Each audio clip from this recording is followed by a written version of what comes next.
Assalamualaikum warahmatullahi wabarakatuh. Selamat pagi. Semangat pagi. Semangat bermain. Berjumpa lagi. Bertemu lagi. Dengan Om Mumun di channel Om Mumun Sharing. Pada kesempatan kali ini, kita akan bermain Candy Crush Saga. Namun sebelum kita lanjut ke video selengkapnya, jangan lupa untuk like, komen, dan share. Bagi yang baru pertama kali berjumpa dengan channel Om Mumun ini, silahkan nyalakan tombol subscribe-nya, serta nyalakan tombol lonceng notifikasinya. Agar tidak ketinggalan video-video menarik dan bermanfaat dari Om Mumun, tonton video ini sampai selesai agar lebih happy. Mari kita saksikan video ini selengkapnya. Pemuda ini tak bernafas saat dia baru lahir. Kemudian Valmiki menukarkan dengan anaknya. Setelah keluar dari ruangan bayi, pemuda ini pun akhirnya bernafas. Namun Valmiki tidak ingin menukarkannya lagi, karena ia ingin melihat anak kandungnya hidup bahagia bersama Radit, yang merupakan bosnya sendiri. Wanita tua ini memegang pipi si pemuda. Ia mengatakan, kau adalah anak Radit sebenarnya. Seketika pemuda ini sedih mendengar faktanya. Wanita tua ini mengatakan, kita harus memberitahukan sebenarnya ke ayah kandung si pemuda, karena itu adalah kewajibanku. Namun tiba-tiba wanita tua ini tersadar diri cuy. Pemuda ini langsung berlari menuju pintu ruangan sang paman dirawat dan melihat ayah kandungnya sedang dioperasi. Penasaran cuy dengan kelanjutannya? Kita saksikan di part 6 hanya banget. Sudah berapa jumlah uang yang kamu keluarkan? Tenang, kan ada ini. Yang kamu pakai sekarang, semuanya adalah uang yang nanti kamu dapat di masa depan. Seumur hidup loh. Uang masa depan? Sunio sayang, ini uang jajan kamu bulan ini. Asik. Loh, masa? Tidak salah lagi, karena uangnya sudah kamu pakai lewat buku cek masa depan. Aku gak mengerti. Kita revisi waktu. Sekarang kita lihat masa depan kamu. Siapa mau beli korek api? Korek api.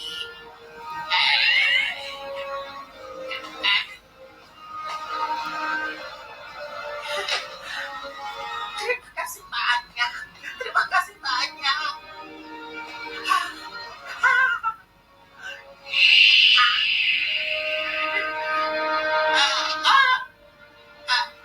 Dingin, Mama. Kalau begini, sampai tua pun 1 yen juga kamu tidak punya. Paham. Kenapa jadi begini? Hidupku gak ada artinya lagi. Yang penting kembalikan dulu buku cek. Orang tuaku sudah tidak produktif sejak aku umur 5 tahun dan sekarang aku berumur 25 tahun dan sampai detik ini alhamdulillah kita tidak pernah. Kitab yang paling sulit dibaca dan dipelajari bukan Al-Quran, tetapi membaca diri sendiri. Kita kerap membaca orang lain dan melupakan bagaimana diri kita sendiri. Melihat noda di pakaian orang itu jauh lebih mudah daripada melihat robek pada pakaian kita sendiri. Dengan menghinakan orang tidak membuat kita menjadi mulia. Dengan merendahkan orang tidak akan membuat kita menjadi tinggi. Ngerampok rumah omnya tadi. Nah, kenapa omnya? Selain karena dendam, omnya Nita juga saat itu ya orang berada. Karena omnya Nita ini tuh mantan anggota DPRD Bandar Lampung yang saat itu kerjanya sebagai notaris dan pengacara. Apalagi omnya Nita ini punya 2 mobil yang tinggal dengan istrinya yang bernama Ningsih dan kedua anak mereka yang masih sekolah. Apalagi Nita ini tahu banget gimana kesibukan keluarga omnya. Bahkan Nita ini ya tahu kapan waktu terbaik untuk melakukan aksinya. Karena Nita ini sebenarnya sering main ke rumah omnya. Karena sebelumnya dia dekat banget tuh dengan om dan tantenya. Bahkan omnya ini sering banget ngebantuin Nita ini dari masalah apapun. Karena omnya emang anggap Nita ini kayak anaknya juga. Jadi omnya sering ngasih dia uang gitu loh. Kalau Nita ini sedang kehabisan banget. Nah cuman saat itu omnya udah gak seloyal dulu ngasih dia uang semenjak Nita ini berhubungan dengan Darwin. Karena inilah Darwin ini ngajak Nita untuk targetin omnya. Yang awalnya Nita sempat nolak karena dia ingat omnya baik dan sering ngebantu dia. Tapi karena Darwin yang terus meyakinkan Nita, yang akhirnya ya Nita pun setuju. Asalkan jangan nargetin omnya. Jadinya ya nargetin tantenya aja untuk mereka rampok. Darwin pun setuju dan mereka pun langsung mempersiapkan waktu yang tepat, yaitu di saat tantenya sendirian di rumah. Mereka pun mulai mempersiapkan eksekusinya dengan nyewa mobil Daihatsu Veroza yang berwarna merah dan juga belanja beberapa peralatan yang mereka butuhkan, itu kayak tali rafia dan juga linggis. Besoknya di jam 6 pagi mereka pun udah siap tuh untuk melakukan aksinya. Nah setelah nunggu waktu yang pas, mereka pun berangkat ke rumah omnya. Awalnya mereka nunggu di depan gang rumah omnya untuk ngamatin dan nunggu omnya pergi kerja dulu. Di jam jam 9 pagi setelah kelihatan mobil omnya keluarga, mereka pun langsung menuju ke rumah omnya yang diyakinin kalau di rumah itu cuma ada tantenya sendirian karena kedua anaknya juga udah pergi sekolah. Jadi mereka pun langsung masukin mobilnya dan parkir di halaman, dan setelah itu mereka pun itu yang masuk rumah tantenya yang awalnya kedatangan mereka itu seolah ya Nita ini tuh mau kenalin Darwin ke tantenya, karena saat itu tantenya Nita ini emang belum pernah ketemu sebelumnya tuh dengan Darwin. Begitu masuk, tantenya pun langsung mempersilahkan mereka duduk di ruang tamu, sedangkan tantenya itu langsung ke dapur tuh untuk buat minuman mereka. Terus di saat tantenya ngidangin minuman, disinilah Darwin ini langsung beraksi menghantam kepala tantenya pakai linggis berkali-kali dan ngikat lehernya dengan tali yang udah mereka siapkan. Sedangkan Nita itu lari ke dapur karena nggak berani ngelihat eksekusinya. Setelah tantenya terbaring dan udah nggak bernafas lagi, mereka pun langsung buru-buru masuk ke kamar tantenya, ngambil satu iPad, 4 HP, dan satu TV yang semuanya langsung mereka masukkan ke mobil. Karena belum puas, mereka pun menggeledah kamarnya lagi sampai mereka akhirnya nemuin uang tunai sebesar 196 juta yang langsung mereka amankan. Masih belum puas juga, mereka pun ngambil kartu kredit dan kartu ATM tantenya. Habis isi kartu kreditnya dan ngerayain keberhasilan mereka. Di bulan Maret di tahun itu, di tahun 2005, Vinil dan SPC. Sekarang perempuan juga gitu. Mbak-mbak yang cantik tuh baik sopan apa baik tidak sopan? Baik tidak sopan. Ya nisa an-nabi lastunna ka'ahadin. Inna nisa ini taqaitunna fala takhdu'na bil qaul fayatma alladhi fi qalbihi. Wahai orang-orang yang cantik, kalau ketemu lelaki itu jangan terlalu sopan. Fala takhdu'na bil qaul. Kalau ngomong jangan terlalu khudu, karena bawaannya lelaki yang fi qalbihi maradun, khudu itu dianggap mau. Dan dia ada Mbak cantik sama Pak Khairuddin atau sama Pak Wahid sopan. Mohon keluar dari rumah. Mesti pikirannya, oh maksudnya gelem tak wae. Mesti dak wae. Padahal maksudnya derek mata pelajaran. Tapi utek-utek begini itu kan. Yang fikol dia Pak Marot, contoh saja loh. Tapi bisa fakta. Itu mesti pikirannya itu kemana-mana. Mohon keluar derek Pak Wahid mawon. Semua ngomong aja, tak sengaja kan hati pikir. Sekarang perempuan juga gitu. Mbak-mbak yang cantik tuh baik sopan apa baik tidak sopan? Kain. Inilah kekejaman Dewi Hera kepada para selingkuhan Zeus. Yang pertama, Hera melarang Bumi menerima persalinan Leto. Leto merupakan kekasih Zeus. Dia diusir Hera dari Gunung Olympus karena mengandung anak dari Zeus. Di bumi, Leto kesulitan untuk mencari tempat persalinan karena Hera membuat semua tempat yang didatangi Leto akan berguncang dan terbakar. Namun pada akhirnya, Leto menemukan Pulau Delos yang mau anak yang dilahirkan oleh Lamia. Itu membuat Lamia menjadi gila. Lamia mulai mencuri dan memakan anak-anak orang lain yang ia temui. Inilah kekejaman Dewi Hera kepada para selingkuh. Biarkan ini, kayaknya ada yang gosip ini. Biarkan ini. Gak bisa ini, ya pasti ngegosip orang ini di sana. Nanti aku berita-berita informasi terpadu dan terkini. Kester, jaga rumah ya, nak mau cari bangke. Kenapa, Ma? Gak usah di rumah aja. Mau cari bangke, kita bawa mumuk kok. Malah bangke pun dicari. Gak bisa dibiarin ini. Tuh kan, ini kayak bobok bangke saudara sendiri ini diceritain. Ketiga jiwa gibahku ini makin gak kuat. Gila kayak ini gak tahan kali kok bobok bangke ini kayak gosip ini.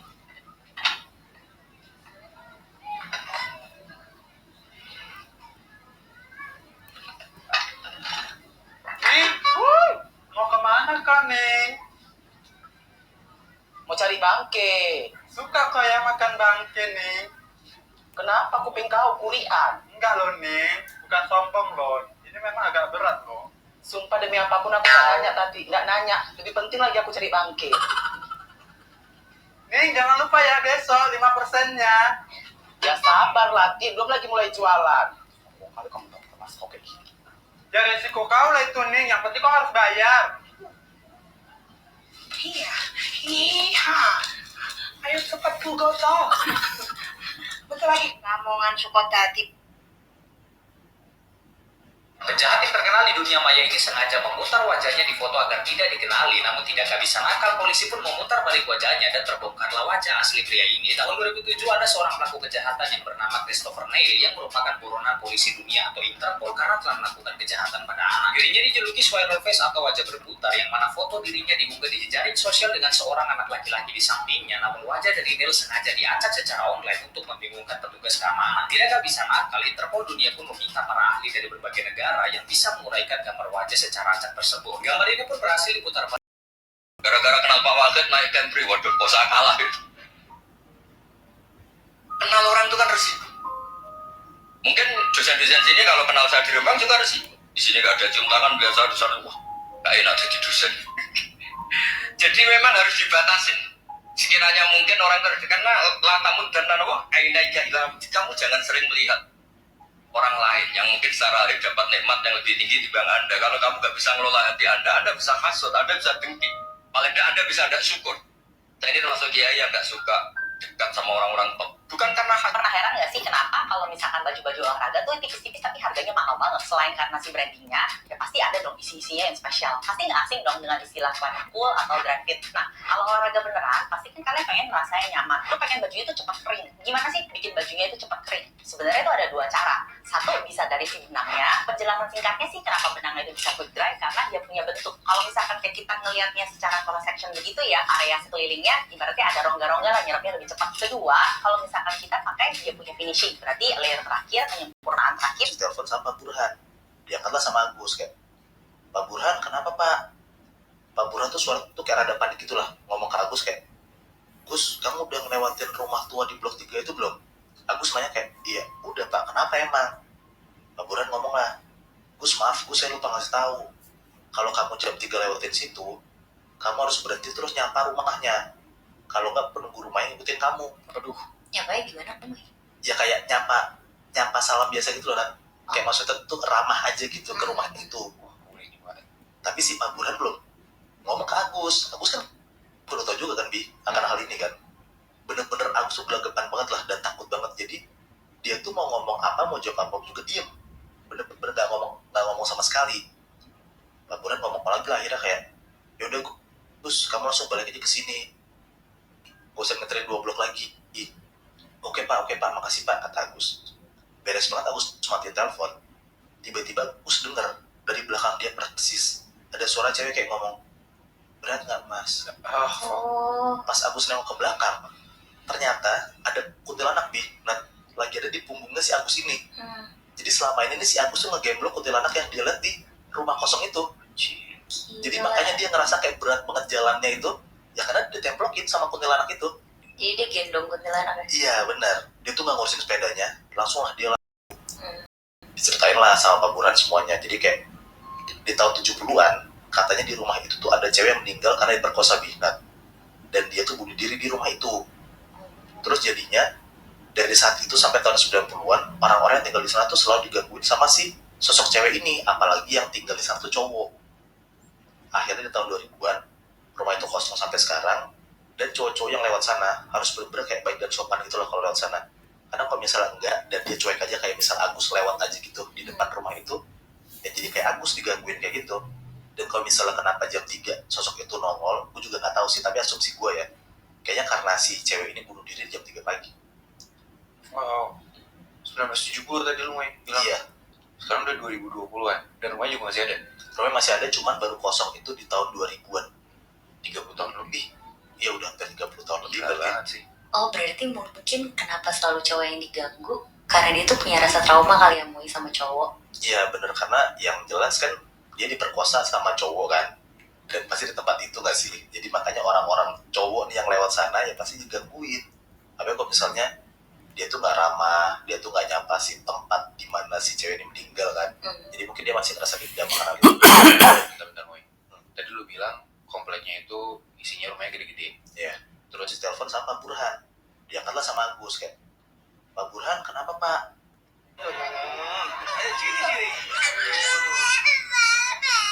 Tuh sayang.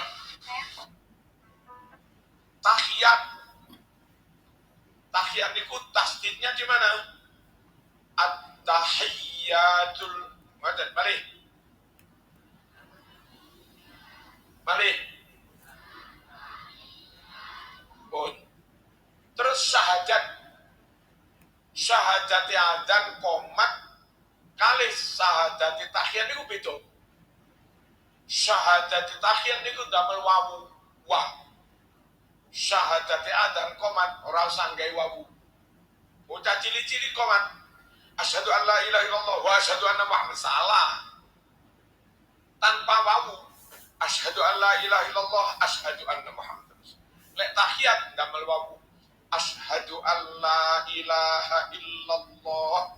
Terus wa asyhadu anna Muhammadar Rasulullah.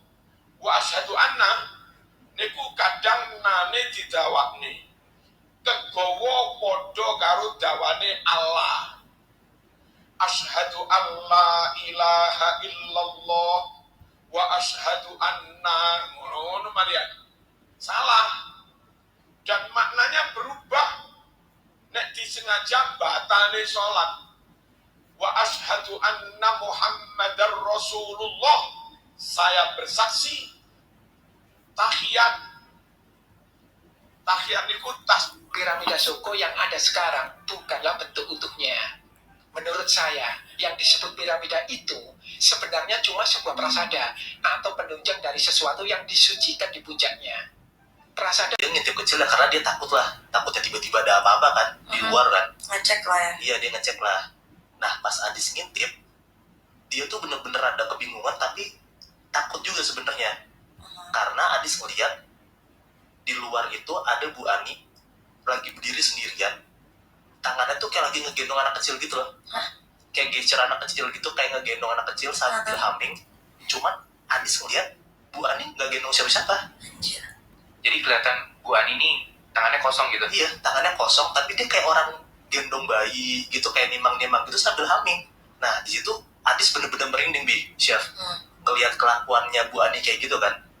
Karena Adis ketakutan, Adis tuh mau buru-buru kayak nutup pintunya gitu lah. Pas Adis mau nutup pelan-pelan pintunya, tiba-tiba Bu Ani tuh langsung noleh ke arah Adis. Terus tuh ngeliatin Adis tuh kayak sinis banget gitu, kayak tajam banget pandangannya. Karena takut dilihat Bu Ani kayak gitu, Adis langsung buru-buru tutup lah pintunya kan. Langsung tuh dia buru-buru tidur tuh. Nah, paginya sekitar jam 7-an, Adis keluar rumah lah sama Pak Heri. Bantuin Pak Heri ternak, segala macem, ya kan, kayak di hari sebelumnya kan. Nah, di situ Adis ngeberaniin diri. Nah, Adis nanya lah kayak, Pak Heri, maaf Pak, sebelumnya saya mau nanya. Tadi pagi jam 2-an kan saya kebangun karena dengar kayak ada suara gitu kan di luar. Pas saya lihat ternyata suaranya tuh berasal dari Bu Ani. Humming-humming gitu kayak lagi nimang anak kecil. Tapi saya ngeliat dengan jelas kalau misalnya Bu Ani itu bener-bener nggak gendong anak. Emang suara kayak gitu apa gimana ya Pak? Nah, Pak Heri jawab lah. Tapi jawabnya cuma kayak, iya Dek, kalau misalnya besok-besok lihat istri saya kayak gitu, nggak usah takut ya. Nah, Adis cuma bisa diem ya, karena kayak ibu-ibu tengah malam kayak gendong anak tapi nggak ada yang digendong. Nah, cuman karena Adis nggak berani nanya lagi, ya Adis cuma kayak, oh gitu ya Pak, gitu. Tapi sebenarnya dia bingung dan ketakutan juga kan ngeliat kayak gitu. Nah, singkat cerita, setelah ngebantuin Pak Heri, jam 10-an malam Adis tidur. Nah, pas Adis tidur itu, Adis mimpi kalau misalnya Adis tuh lagi di rumah Pak Heri, sendirian. Pas malam-malam, Adis tuh dengar kayak ada suara cowok manggil kayak, Teteh. Itu ke dalam sumur itu tuh. Jadi didorong masuk ke dalam sumur itu? Didorong masuk ke sumur itu. Pas didorong masuk ke sumur itu, Adis masuk langsung kebangun lah. Nah, Adis kebangun, Adis tuh cuma bisa diam, cuma bisa zikir ya, karena dia kaget gitu loh, Dia ngerasa kalau misalnya mimpi itu bener-bener kayak mimpi nyata gitu loh. Adis tuh ngerasa kesakitan jatuh, Adis tuh ngerasa deg-degan, dia ngerasa banget gitu. Dan bahkan ya di mimpinya dia di tempat itu kan? Iya, di tempat rumahnya Pak Heri sama Bu Ani itu. Dan pas Adis lihat jam, ternyata sekitar jam 1-an pagi. Nah, karena Adis ngeliat itu masih pagi, ya Adis coba buat tidur lagi lah. Nah, pas Adis lagi nyoba buat tidur, tiba-tiba Adis dengar ada suara cowok manggil kayak, Teteh. Persis banget kayak di mimpi. Persis banget. Nah, di situ tuh Adis tutup kuping kan, karena dia bener-bener nggak berani gitu. Dia ngerasa kayak, ini kok gue kayak diteror gitu loh. Dan dia tahu kalau misalnya tuh ini bukan suara orang gitu. Kayak suara makhluk halus lah gitu kan. Nah, tapi suaranya bener-bener nggak hilang sama sekali. Karena suara yang nggak hilang sama sekali, dan Adis dengar kayak suara cewek lagi hamil gitu loh. Kayak bergumam gitu berarti. Tapi di sana bukan anak angkat. Begitupun Rian. Setelah seminggu lalu Rian itu ada di rumahnya Tia. Kenapa TNI tidak melakukan operasi militer besar-besaran di Papua padahal sudah banyak TNI Polri yang gugur? Begini jawabannya. Justru itu yang diinginkan oleh kelompok teroris KKB dan para pendukungnya serta negara-negara yang pro kemerdekaan Papua. Nanti bisa dijadikan isu yang kita semua tahu yaitu HAM. Mereka di atas angin dengan asupan-asupan simpati. Petinggi pemerintah dan petinggi militer lebih tahu langkah apa yang harus diambil tindakannya. Variabel-variabel mereka lebih banyak untuk menentukan keputusan dibanding masyarakat seperti kita yang masih bingung menentukan makan malam nanti mau lauk apa. Para aktivis SJW pro-teroris KKB apakah mau berteriak HAM jika ada kasus seperti ini? Menyelesaikan kasus-kasus seperti ini harus menggunakan banyak pendekatan, dari aspek pembangunan, budaya, pendidikan, serta militer yang komposisi. Saya tidak tahu seberapa banyak pemahaman Anda tentang agama saya. Tetapi pada bagian-bagian tertentu seperti yang saya ungkapkan setahun yang lalu, saya meyakini agamaku. Perjalanan Rasulullah ke Sidratul Muntaha. Tetapi kemudian saya katakan adalah Anda mau mencoba berlindung di mana sebenarnya Anda sudah kelihatan. Rocky Gerung, Anda mencoba mencerdaskan diri di balik sesuatu yang Anda tahu Anda sudah terjebak di situ. Saya ingin mengatakan begini, silakan saja Anda mau mengatakan apapun tentang agama Anda, dan saya hormati itu. Tapi ketika Anda menyebutkan bahwa keyakinan saya Islam sebagai sesuatu yang fiksi, mohon maaf, saya tidak bisa menerima itu. Pak Dison, saya tidak berbicara dengan Anda. Pria ini mengambil banyak sekali uang di brankas. Dia memasukkannya ke dalam kantong sampah. Pria ini terlihat tampak tegang. Dia juga mengambil sebuah buku catatan di sana. Lalu pria ini memasukkan uang-uang itu ke dalam kulkas rusak yang ada di halaman rumah. Besok paginya tukang rongsokan datang untuk mengambil kulkas rusak itu. Pria ini menyuruh tukang rongsokan untuk mengantarkan kulkas rusak itu ke rumahnya. Naiklah dia di atas mobil pickup itu beserta kulkas rusak yang berisikan uang dan buku catatan kriminal. Dia melambaikan tangan dan terlihat sangat bahagia. Namanya Jose Angelo. Dia keponakan dari seorang pengacara Joe Clemente yang mencoba mengungkap praktek korupsi seorang pejabat di Brazil yang bernama Santos. Untuk mengungkap kebusukan itu, Joe menyuruh keponakannya Jose untuk bekerja di tempat Santos. Ternyata Jose Angelo berhasil menjadi tangan kanan kepercayaan Santos. Jose mempunyai akses untuk menyimpan semua uang kotor milik Santos yang akan digunakannya untuk maju menjadi wali kota. Bukan cuma itu, Jose juga bertugas menyimpan buku catatan aliran dana korupsi yang diterima oleh Santos. Jose menyimpan semuanya di brankas milik Santos. Ketika Santos pergi, Jose membuat rencana untuk membawa kabur uang-uang dan catatan kriminal Santos. Dia memotong pipa kapiler kulkas di rumah Santos. Kulkas itu pun akhirnya rusak, guys. Rencana Jose pun berhasil karena kulkas itu akan dibuang besok pagi. Jose mulai menguras uang-uang Santos di brankas dan mengambil catatan kriminalnya. Lalu dia membawa kulkas itu pergi dari sana dan menyimpannya di suatu tempat. Jose kemudian membuat sebuah kode-kode dan surat yang ditujukan untuk pamannya Joe Clemente yang ada di penjara. Di tempat dan waktu yang berbeda, ketiga anak ini meminta bantuan guru mereka di gereja yang bernama Olivia untuk mengantarkan surat yang ditulis Jose pada pamannya Joe Clemente di penjara. Karena Olivia ini seorang volunteer berkebangsaan Amerika, anak-anak ini berpikir mereka akan mudah masuk ke sana. Singkat cerita, pergilah Olivia dan Gardo ke penjara itu. Olivia berkata pada sipir penjara bahwa Gardo adalah keponakannya Joe Clemente. Dengan memberikan uang sogokan, akhirnya mereka berdua diizinkan untuk masuk. Olivia dan Gardo pun akhirnya bertemu dengan Joe Clemente. Gardo membacakan isi surat dari Joe. Bentar. Kok istrinya cari uang sendiri? Emang gak dinafkah? Selesai panen ternyata masih ada udang, ikan, dan juga masih ada cebehan nih. Wah, mantap. Hari ini kita sudah selesai panen dan ini jaring trollnya belum dilepas. Aku mau lihat masih adakah udang yang nyangkut di dalam jaring itu. Ini aku bawa tempat-tempat buat nanti kalau masih ada yang nyangkut di dalam. Kita turun ternyata aku melihat udang di sini sama ada ikan. Nah, yang itu kepala ikan itu. Langsung aja. Dari belakang badannya Ki Sugeng, tiba-tiba si Riko ini pingsan. Dan pandangannya si Riko tuh langsung berubah, Bi. Nah, dia tuh melek. Dan dia tuh ngerasa kayak dia itu masuk ke arwahnya si cewek ini. Jadi kayak pandangannya si Riko ini, ya pandangan si sosok cewek ini, gitu nah maksud gue. Dan dia bisa melihat, jelas banget, dia melihat kayak badannya dia sendiri, dia bisa ngeliat Ki Sugeng sendiri. Dan pas lagi terbang nih sosok ini, dia tuh bisa ngeliat juga Nana dan Ferry lagi ada di satu kamar.